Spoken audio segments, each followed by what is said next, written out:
Hello दोस्तों, कैसे हो आप लोग। आज की कहानी एक कंपाइलेशन वीडियो है। मेरी एग्ज़ाम्स चल रही है, इसलिए मैंने अब तक की सारी डरावनी कहानियाँ इसमें इंक्लूड की है।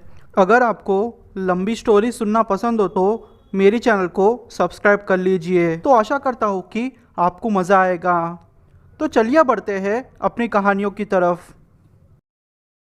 हेलो दोस्तों, मेरा नाम अजय है और मेरी उम्र 25 साल की है और मैं जॉब करता हूँ। वैसे मैं मनमाड़ का रहने वाला हूँ। यह घटना मेरे साथ सितंबर 2018 में मनमाड़ नासिक हाईवे पे घटी थी। मैं अपने जॉब से पक चुका था।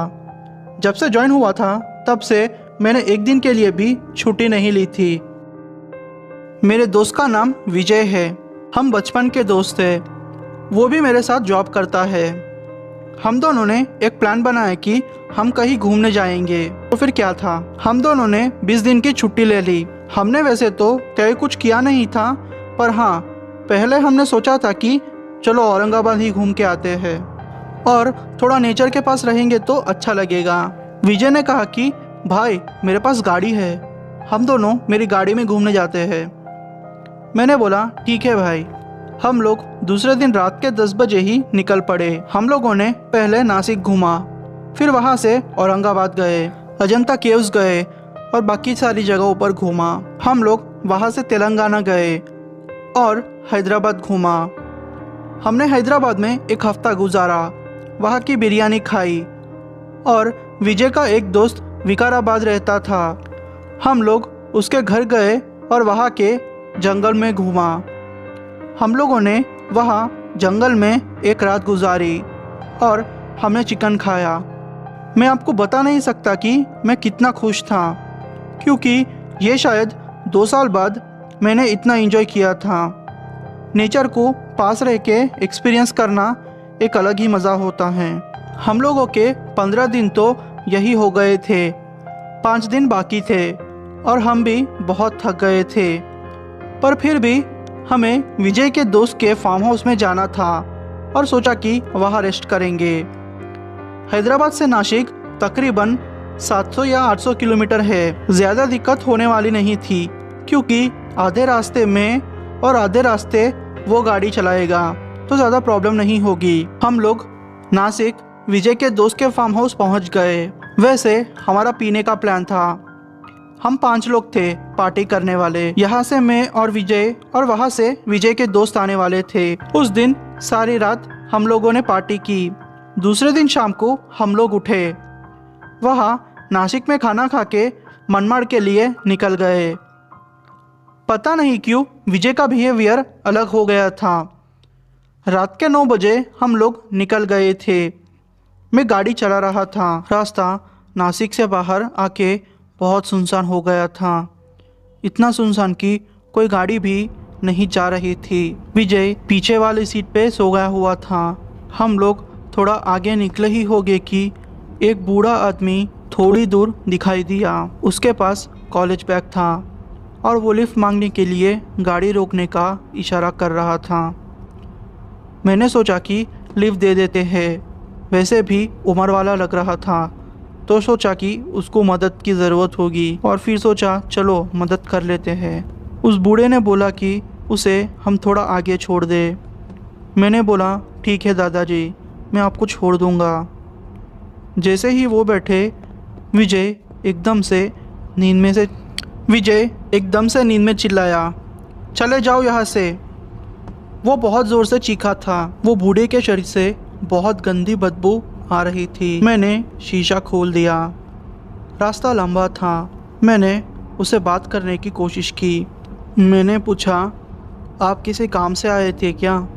वो बोला मैं यहाँ वहाँ घूमते रहता हूँ। उसने बोला कि क्या तुमने कभी भूत देखे हैं? मैंने बोला क्या बेकार की बातें कर रहे हो दादाजी, ऐसा कुछ भी नहीं होता, ये सब बकवास है। पता नहीं विजय को क्या हुआ, वो मुझे कुछ कहने की कोशिश कर रहा था, पर मैं उसकी बात समझ नहीं पाया। सोचा अभी भी नशे में है। बूढ़े आदमी का चेहरा धीरे धीरे से बदल रहा था। मेरा मतलब उसका चेहरा जैसे पिघल कर नीचे ही गिरने वाला हो। तब तक हम लोग एक जंगल जैसे इलाके में आ गए थे। वो एकदम से मेरे ऊपर झपट पड़ा। मैं कार के बाहर गिरा और कार एक पेड़ से टकराई। मैं वहीं बेहोश हो गया। जब मुझे होश आया तो देखा कि मेरे मुंह से खून निकल रहा है और मेरे घुटने और हाथ छिल गए हैं और थोड़ा सामने कार से धुआं आ रहा है। मैं बहुत टेंशन में आ गया। मेरा एक हाथ फ्रैक्चर हो गया था और मेरा हाथ लटक रहा था। मैं आपको बता नहीं सकता कि मुझे कितना दुख रहा था, पर फिर भी विजय को देखने के लिए खुद को घसीटते हुए मैं कार तक पहुंचा और देखा तो विजय के पाँव में एक लकड़ी का टुकड़ा आर पार हो गया है और वो बेहोश था। वो बूढ़ा आदमी कार में नहीं था। मैं सोच में पड़ गया कि वो बूढ़ा आदमी अभी तो कार में था और अगर हमें भी मार लगा है तो उसे भी मार लगना चाहिए। फिर मैंने ध्यान से देखा तो पता चला कि वो बूढ़ा आदमी हमें ऊपर पेड़ पे बैठकर देख रहा है। उसकी हाइट 10 फीट तक हो गई थी। नाखून लंबे हो गए थे। उसका चेहरा बहुत भयानक था। वो देखकर मैं डर गया। वो बूढ़ा आदमी छलांग मार के नीचे आया और मेरी गर्दन पर काट लिया उसने। मैं वहीं बेहोश हो गया। मेरी आँख खुली तो मैं हॉस्पिटल में था और डॉक्टर्स को विजय की टांग का ऑपरेशन करना पड़ा। आज हम दोनों ठीक है, पर पता नहीं हमारे साथ ये क्या हो गया। अच्छी खासी ट्रिप का अंत इतना भयानक होगा मैंने कभी ज़िंदगी में नहीं सोचा था। फिर हम लोग एक बाबा से मिले। बाबा ने हम पे झाड़ फूँक किया और कहा कि वो आदमी का एक्सीडेंट कुछ साल पहले वहाँ हाईवे पर हो गया था और वो तब से लोगों से लिफ्ट मांगता है और उन लोगों का ऐसे ही एक्सीडेंट होते रहता है। ये तो तुम लोग किस्मत वाले हो कि तुम लोगों की जान बच गई, वरना वो आदमी तुम्हें मार देता। वो दरअसल एक भूत है जो एक बूढ़े आदमी का वेश धरकर लोगों को बेवकूफ़ बनाता है और उनको अपना शिकार बनाता है। ये लो, ये तावीज़ तुम अपने पास रख लो और इस तावीज़ को कभी मत उतारना और गलती से भी उस रास्ते पर कभी मत जाना। इस बार ये तावीज़ भी तुम्हें बचा नहीं पाएगा। हेलो दोस्तों, मेरा नाम अरमान खान है और मेरी उम्र 17 साल की है। मैं मध्य प्रदेश का रहने वाला हूँ। यह घटना जो मेरे साथ घटी थी उसने मुझे अंदर से झकझोर दिया था। एक दिन की बात है जब मैं अपनी छोटी गाड़ी में ट्रांसफ़र लेकर सतपुर गया था तो बटियागढ़ के लिए आते वक्त मुझे शाम हो चुकी थी। वैसे मैं आपको बता दूं कि सतपुर से बटियागढ़ का रास्ता 30 किलोमीटर का है। अपना काम ख़त्म करके मैं निकल पड़ा। अंधेरा भी हो चुका था। पता नहीं उस दिन कोई भी गाड़ी का आवन जावन नहीं दिख रहा था। गाड़ी क्या, रास्ते में कोई भी आदमी या औरत कोई नहीं थे। रास्ता पूरा सुनसान था। मैं अपनी छोटी सी गाड़ी में जा ही रहा था कि कोई बाइक वाला बहुत स्पीड से मेरे पास से गुजरा। मैंने सोचा कि शायद वो जल्दी में होगा। मैंने ज़्यादा ध्यान नहीं दिया। जैसे ही मैं थोड़ा आगे गया वही बाइक वाला फिर से वैसे ही मेरे पास से गुजरा। अब मेरा माथा ठनका। मुझे थोड़ा डर लगने लगा। जैसे ही मैं और थोड़ा आगे गया वो बाइक वाला फिर से मेरे पास से गुजरा। अब मेरे डर का कोई ठिकाना नहीं था। मैं बहुत डर गया क्योंकि वही बाइक वाला मेरे पास से 3 बार कैसे गुजर सकता है और वहाँ कोई दूसरा शॉर्टकट नहीं था। मेरी धड़कनें तेज़ हो गई थी। मैं इतना कभी नहीं डरा था। जो बाइक वाला मेरे सामने से 3 बार गुजरा था, उस जगह से 3 किलोमीटर दूर मुझे कुछ पत्थर मिले। कुछ अजीब से थे वो देख के मैं और डर गया। मैंने जल्दी जल्दी में अपने घर पर फ़ोन किया। मैंने अपने भाई सलमान से कहा कि मेरे पास से एक बाइक वाला 3 बार गुजरा है। एक ही बाइक वाला था वो। मेरे भाई ने वो बात सुनते ही मुझसे कहा कि तू गाड़ी कहीं भी मत रोकना, बस सीधा देख के गाड़ी चलाना और घर आ जा। मैंने वैसे ही किया और मैं घर आ गया। उस दिन के बाद से मैं कभी उस रास्ते पर नहीं गया। मेरा नाम मोहन है और मेरी उम्र 30 साल की है। मैं गुजरात के एक छोटे से गांव का रहने वाला हूँ। मेरी छोटी किराने की दुकान है। ये घटना मेरे साथ अहमदाबाद डेहगाम हाईवे पर घटी थी। कहानी छोटी है पर इसमें कहा हर एक वर्ड सच्चा है। एक दिन मैं कुछ काम से अहमदाबाद गया था। काम ख़त्म होने तक रात के 9 बज गए थे। मैंने वही खाना खाया और खा के निकल गया।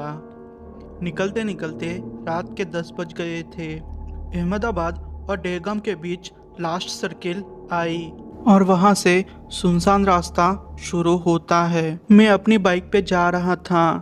थोड़े सुनसान इलाके में गया होगा कि मुझे एक औरत लकड़ियाँ उठा के आगे चलती हुई दिखाई दी और जब मैं उस औरत के थोड़े पास पहुंचा तो उस औरत ने मुझे रोकने का इशारा किया। मैंने अपनी बाइक रोकी और वो बोली कि उसे थोड़ा आगे जाना है। मैं बोला ठीक है, आप बैठ जाए। वो मुझे हाईवे से उतार कर किसी दूसरे एरिया में जाने को बोल रही थी। वो बोली कि उसका घर वहीं पर है। मैं थोड़ा अंदर गया पर मुझे सारे पेड़ दिख रहे थे। मेरी बाइक भी धीरे धीरे चल रही थी, जैसे कि कोई भारी चीज़ मेरे बाइक पे हो। जब मैंने शीशे से पीछे देखा तो एक बूढ़ी औरत जिसके दांत बाहर निकल रहे थे वो थी। वो एक चुड़ैल थी। उस चक्कर में मेरा एक्सीडेंट हो गया। मैं वही बेहोश हो गया। जब मेरी आँख खुली तो मैं वही हाईवे पे साइड में पड़ा हुआ था। लोग काफ़ी जमा हुए थे। मुझे हॉस्पिटल लेके गए और मैं ठीक हो गया, पर आज तक मुझे पता नहीं चला कि मेरे साथ क्या हुआ था। मेरा नाम हरीश है और मेरी उम्र 23 साल की है। मैं असम के एक छोटे से गांव का रहने वाला हूँ। ये घटना मेरे साथ फरवरी 2017 में घटी थी। ये घटना मेरे साथ मेरे दोस्त सुमित और राघव के साथ भी घटी थी। हुआ यूँ कि मेरे डिग्री के एग्ज़ाम्स ख़त्म हो गए थे और हमें 1 महीने की छुट्टी मिली थी। वैसे हम लोग गांव के रहने वाले थे। छुट्टियां होते ही मेरा ज़्यादातर वक्त खेतों में निकल जाता था। मेरा जो दोस्त सुमित था, उसका कज़िन महाराष्ट्र के सांगली नाम की जगह में रहता था। उसने बोला, यार मैं अकेला जाके क्या करूँगा, तुम भी मेरे साथ चलो। मैं और राघव वैसे भी फ्री थे तो हम लोग भी जाने को रेडी हो गए। हम लोग ट्रेन से महाराष्ट्र पहुँचे। हम लोग बहुत एक्साइटेड थे क्योंकि बचपन से हम लोगों ने कभी भी असम के बाहर कदम नहीं रखा था। सांगली पहुंचकर हमें अच्छा लग रहा था। सुमित का कज़िन बहुत अच्छा था। वो हमेशा हमारा ध्यान रखता था। एक दिन की बात है, हम लोगों ने ये प्लान बनाया कि हम लोग रात में खाना खा के थोड़ी दूर सांगली के ही रोड पे घूमने जाएंगे और पान खाकर बातें करते करते आएंगे। मैं, राघव, सुमित और उसका कज़िन रात के 10 बजे खाना खाकर बाइक्स पे पान खाने के लिए निकल गए। हम लोगों ने वहाँ रास्ते पर पान की दुकान से पान खाया और खाली रोड था। वहाँ जाकर पान खाते खाते बातें करने लगे। लोगों की बातें थोड़ी लंबी चली। रात के 12:30 तक हम लोग घूमे और बातें की। राघव बोला, यार यह बहुत अंधेरा हो गया है और कोई नहीं दिख रहा। ये रोड भी सुनसान हो गया है। भाई यार, हमें यहाँ से जाना चाहिए। हम लोग घूमते घूमते जंगली इलाके में आ गए थे। सुमित को पता नहीं क्या हो गया था। उसकी आंखें एक पेड़ पर ही अटक गई थी। वो हमें बोला, यार वहाँ कोई है। उसकी बातें सुन के मैं डर गया, क्योंकि उस पेड़ पे कुछ हिलने की आवाज़ आ रही थी। फिर सोचा कि कोई जानवर होगा। वो बोला कि यार एक औरत है यहाँ पे। अब मुझे डर लगने लगा। सच बोलूँ तो मैं वहीं जम गया था। राघव ने जोर की चीख मारी और भागने लगा। वो औरत अब सबको दिख रही थी। उसने लाल कपड़े पहन के रखे थे। वो हाइट में भी बहुत बड़ी थी। कम से कम 10 फीट की औरत होगी वो औरत अब हमारा पीछा कर रही थी। उस औरत ने राघव को पकड़कर नीचे गिरा दिया और उसकी छाती पे अपने हाथ से वार करने लगी। हम लोग आगे निकल चुके थे, पर फिर दोस्त को बचाने के लिए हम लोग वही उस औरत के पास चले गए। पर हम जब उस औरत के पास गए तो वो औरत अब गायब हो चुकी थी। हम राघव को हॉस्पिटल लेके जाने वाले ही थे कि वो औरत फिर से हमारे सामने आ गई।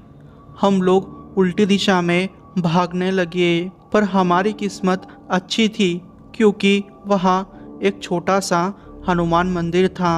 हम लोग वहाँ चले गए और हनुमान जी का सिंदूर लगा लिया। वो औरत वहीं कहीं गायब हो गई।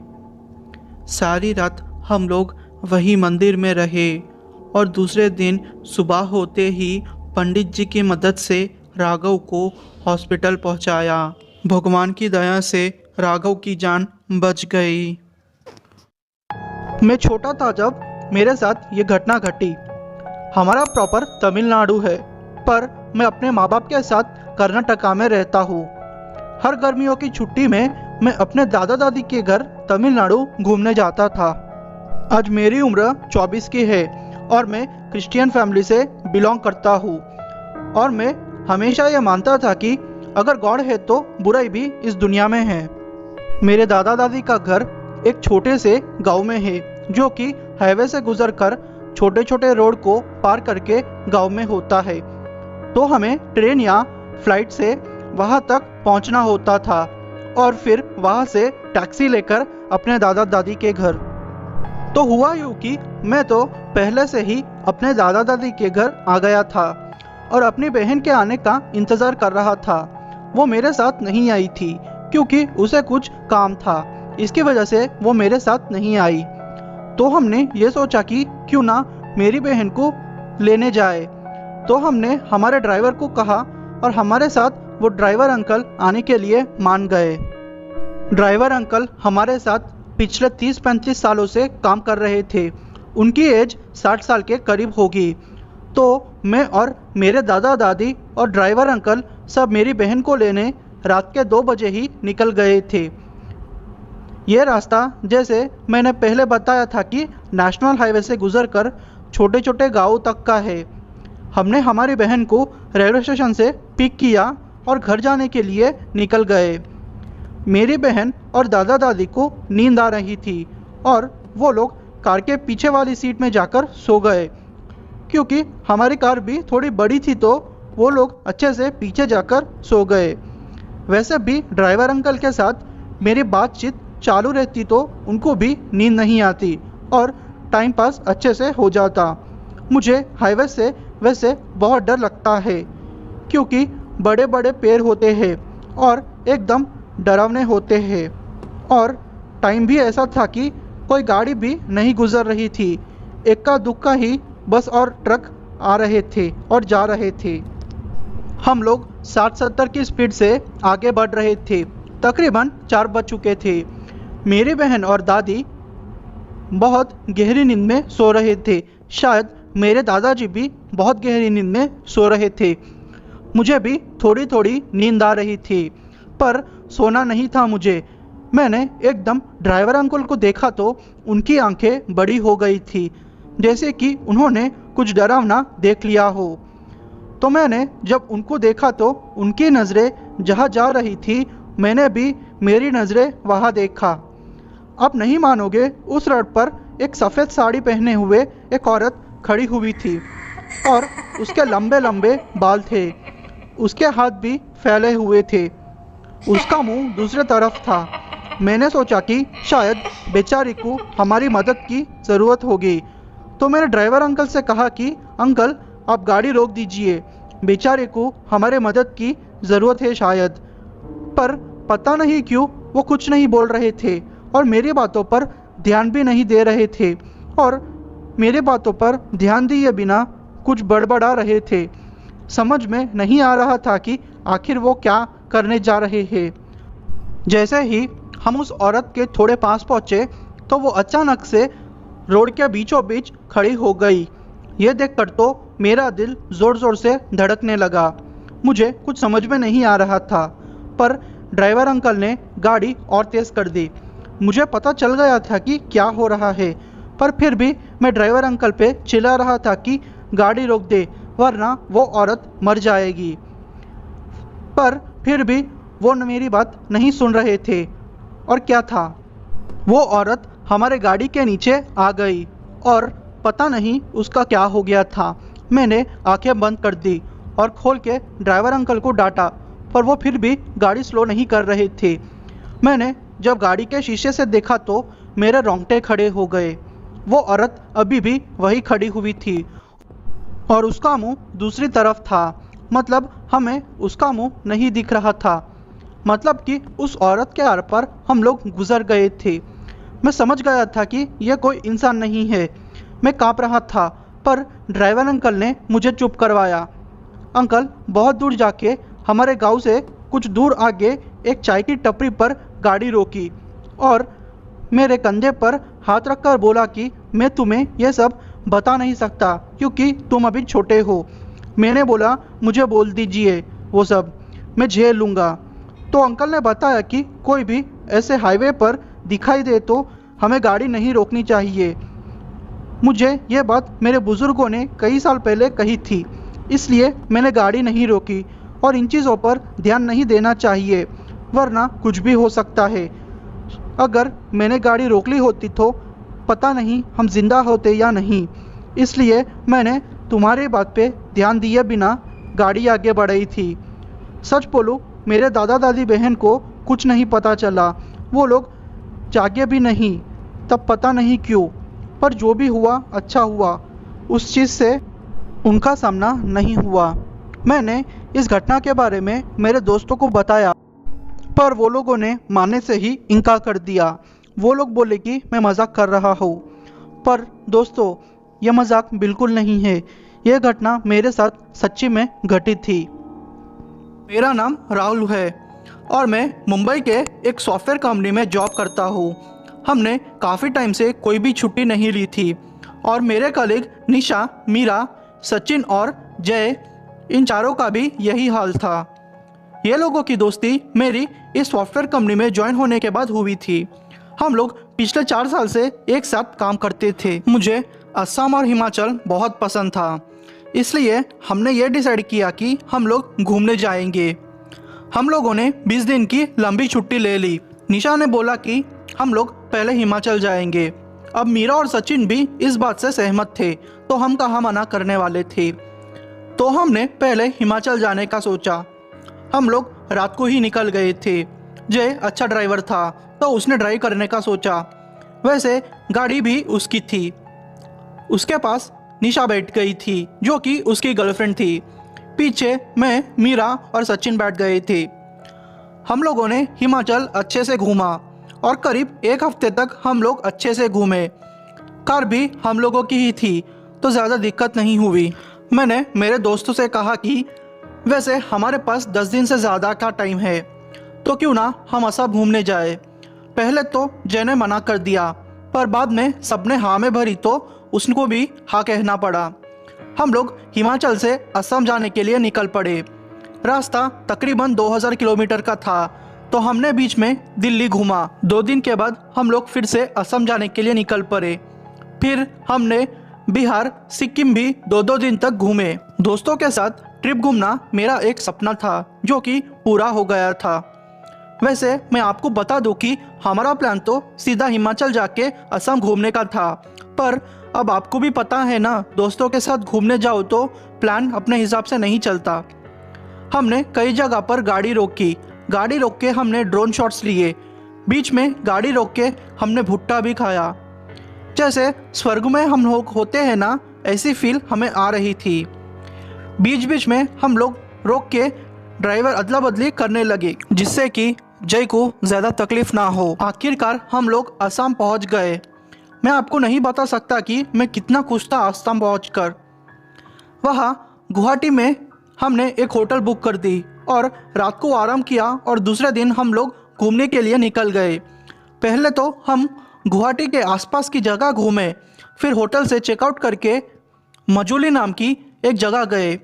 बीच में सचिन की हालत खराब हो गई थी पर दवाई लेकर उसे अच्छा लग रहा था। हम लोग असम भी अच्छे से घूम चुके थे तो हमने सारा असम घूम लिया था। तभी सचिन के दिमाग में कुछ आइडिया आया। उसने बोला कि चलो मयोंग नाम की एक जगह पर जाते हैं, वहाँ हमें चुड़ैलों को देखने का मौका मिलेगा। हम सब इस बात पे विश्वास नहीं करते थे पर फिर भी हम लोगों में कहीं ना कहीं वो उत्सुकता थी कि क्या है ये सब, चलो देखते हैं। तो हमने सोचा कि वैसे भी 3-4 दिन बाकी है तो क्यों ना चले जाए। आपको तो मयोंग का इतिहास तो पता ही होगा।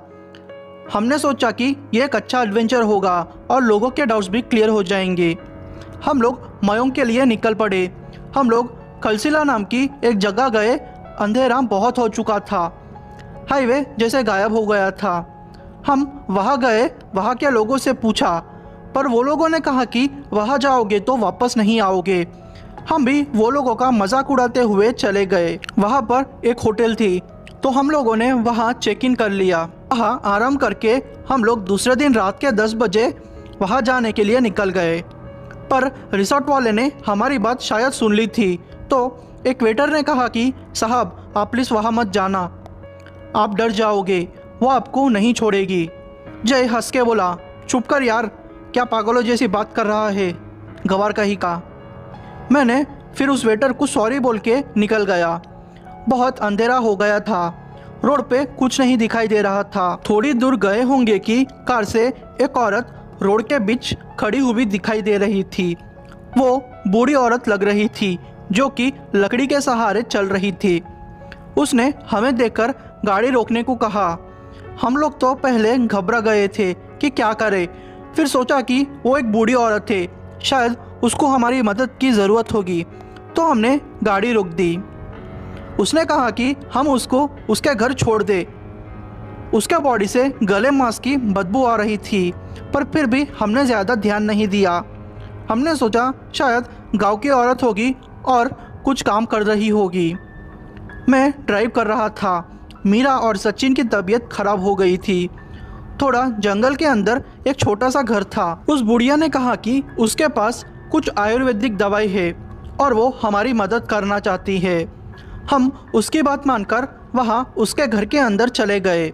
गाड़ी हमने रोड के नीचे थोड़ी पार्क कर दी थी तो कुछ ज़्यादा प्रॉब्लम नहीं थी। हमने मीरा और सचिन को खटिया में लेटाया। वो बुढ़िया दवाई लेने के लिए शायद अंदर चली गई। वो बुढ़िया कुछ लेके आई। उसने मीरा और सचिन को कुछ पिलाया। वो बोली कि मैं तुम्हारे लिए खाना बनाती हूँ। हमने बोला कि माँ जी आप अकेली हो और हमें कहीं और भी जाना है तो हमें लेट भी हो रहा है। पर वो बोली कि आज रात यहीं रुक जाओ, अगले दिन सुबह जल्दी चले जाना। ये रास्ता वैसे अच्छा नहीं है, आप लोगों को दिक्कत होगी। तो हम लोग उसकी बात मान गए। हम लोग मीरा और सचिन की हालत ख़राब हो गई थी तो इसके लिए भी हमको रुकना पड़ा। उस बुढ़िया ने हमारे लिए चावल, दाल, सब्जी और रोटी बनाई थी। हम लोग ने खाया और वहाँ बैठ गए, पर जय थोड़ा डरा हुआ था। उसने कुछ भी टच नहीं किया, कुछ भी खाना नहीं खाया, बस बाहर बैठकर हमें बाहर आने को कह रहा था। जय बोला, जब बुढ़िया अंदर गई तो वहाँ लगे शीशे पर उसकी परछाई नहीं दिखाई दे रही थी। हम लोग मीरा और सचिन को लेकर वहाँ से निकलने का सोच रहे थे। निष्ठा भी हमारे साथ यही बात कर रही थी। बुढ़िया ने शायद हमारी बात सुन ली। वो बोली कि तुम लोग यहाँ से वापस कभी नहीं जा पाओगे। वो बोल के वो ज़ोर ज़ोर से हंसने लगी। उसकी शक्ल बदल चुकी थी, लाल आंखें और बदन पर खून और लंबे बाल। उसकी चमड़ी बहुत ख़राब लग रही थी, जैसे काले कलर की। वो देखकर हम लोग बहुत डर गए। हम लोग वहाँ से भागे। वो चुड़ैल हमारे पीछे लग गई थी। हम जैसे तैसे करके गाड़ी में बैठे और निकल गए वहाँ से। एक बार भी हमने पीछे मुड़कर नहीं देखा। सचिन नींद में से उछल पड़ा और बोला कि वो औरत गाड़ी के ऊपर है। सच में ऊपर से आवाज़ आ रही थी। गाड़ी जैसे दब रही थी और वो औरत हमारे गाड़ी के स्पीड को मैच करके हमारे साथ भाग रही थी। पर एक टर्न आने पर वो औरत वहीं रुक गई। पता नहीं कैसे गाड़ी का स्टीयरिंग एकदम दूसरी साइड घूम गया और हमारा वहाँ एक्सीडेंट हो गया। पर कुछ गाँव वालों को हम लोग दिखे और हमें बचा लिया गया। मेरा सर फट चुका था और जय का एक पैर टूट गया था। बाकी को कुछ गहरी चोटें लगी थी। हमको रिकवर होने में बहुत टाइम लगा। वो औरत के बारे में हमने पता लगाने की कोशिश की तो फिर हमें पता चला कि जंगल में एक औरत एक घर में रहती थी। उसका एक पति भी था। तो हुआ यूँ था कि वो औरत काला जादू करती थी। उसकी वजह से 4-5 बच्चों की जान चली गई थी जो कि गांव में रहते थे। यह बात जब गांव वालों को पता चली तो लोगों ने उस औरत को वहीं मार दिया और उसका पति गलियों में घूमता है पागलों जैसा। उसके बाद से जो भी लोग इस रोड पर आते हैं उनका एक्सीडेंट या फिर उनकी मौत तय होती है। पता नहीं हम लोग कैसे बच गए। शायद हम लोग लकी थे। पर आज हम खुश हैं और हम लोग को ट्रिप के नाम से वैसे डर तो लगता है, पर हम सावधानी से और पूरी जानकारी से ही जगह पर घूमने जाते हैं। हेलो दोस्तों, मेरा नाम सुमन है और मैं वेस्ट बंगाल का रहने वाला हूँ। यह घटना मेरे साथ पिछले महीने 22 मार्च को घटी थी। मैं और मेरा दोस्त सोहन मिलके ट्यूशन के लिए चले गए। एग्जाम्स भी आने वाले थे तो हम लोग सीरियस होकर ट्यूशन जा रहे थे। हुआ यूँ कि उस दिन हमें ट्यूशन में पढ़ाई करते करते लेट हो गया। तकरीबन रात के 9 बज चुके थे। जहाँ ट्यूशन था वहाँ से हमारा घर 1.5 या 2 किलोमीटर का होगा। हम लोग साइकिल लेके गए थे। ट्यूशन ख़त्म होने के बाद हम लोग रिटर्न साइकिल लेके आने लगे। बीच रास्ते में पता नहीं हमारे साइकिल की चेन निकल गई। मैं बहुत देर से साइकिल की चेन लगाने की कोशिश कर रहा था, पर पता नहीं साइकिल की चेन लग ही नहीं रही थी। एकदम से हवा का झोंका आया। जब मैंने पीछे मुड़ के देखा तो एक बूढ़ी औरत मेरे पीछे खड़ी थी। मैं उस टाइम पे उस औरत को देख के डर गया था, क्योंकि वो औरत अचानक से हमारे पीछे आ गई थी। मेरे मन में बहुत सारे सवाल आ रहे थे कि वो औरत इस समय यहाँ क्या कर रही होगी, वो भी हमारे पीछे। मैंने मेरे दोस्त सोहन से कहा कि चल यार हम लोग चलते हैं। हम लोग हमारी साइकिल को ऐसे ही लेके चलने लगे। हम लोग जितना भी जाने की कोशिश करते वो औरत हमारे पीछे ही रहती। जितनी स्पीड से हम लोग आगे बढ़ रहे थे उतनी स्पीड से वो औरत हमारा पीछा कर रही थी। एक पॉइंट आ गया था जब उस औरत ने हमें रोक दिया और बोली, साइकिल को वहीं छोड़ दो और मेरे पास आओ तुम लोग। साइकिल को वहीं छोड़ दो और मेरे पास आओ तुम लोग। यह आवाज़ सुनते ही मुझे अचानक से मेरे नाना की हुई बात याद आ गई। मेरे नाना जी कहते थे कि भूत प्रेत जिन और चुड़ैल लोहे की चीज़ से डरते हैं और वो लोग लोहे की चीज़ों के पास कभी नहीं आते। तो मैंने ज़ोर से मेरी साइकिल को पकड़ लिया और मेरे दोस्त सोहन को भी कहा कि यार ये मुझे कोई भूत लगती है, तू भी ये साइकिल को ज़ोर से पकड़ ले और पीछे देखे बिना ही चल मेरे साथ। हम लोग पीछे देखे बिना ही आगे बढ़ने लगे। हम लोग जब हमारे घर के पास आए तब हम लोगों ने पीछे मुड़ के देखा, तब तक वो औरत गायब हो चुकी थी। 2-4 दिन तक वो औरत मुझे फिर कभी नहीं दिखी और मैं भी इस चीज़ के बारे में भूल गया था। थोड़े दिनों के बाद मैं उसी रास्ते एक शाम को मैं सामान लेने के लिए उसी रास्ते से जा रहा था। मैं आयतुल कुर्सी पढ़ते हुए उसी रास्ते से जा रहा था और मुझे डर भी थोड़ा सा लग रहा था। पर हाँ, मैं आपको एक बात सच्ची बोलना चाहता हूँ, जितनी देर भी मैंने आयतुल कुर्सी पढ़ी उतनी देर मुझे बिल्कुल भी डर नहीं लग रहा था। वो औरत अचानक से मेरे सामने आ गई और मेरे ही पीछे पढ़ने लगी। वही शब्द वो फिर से दोहरा रही थी।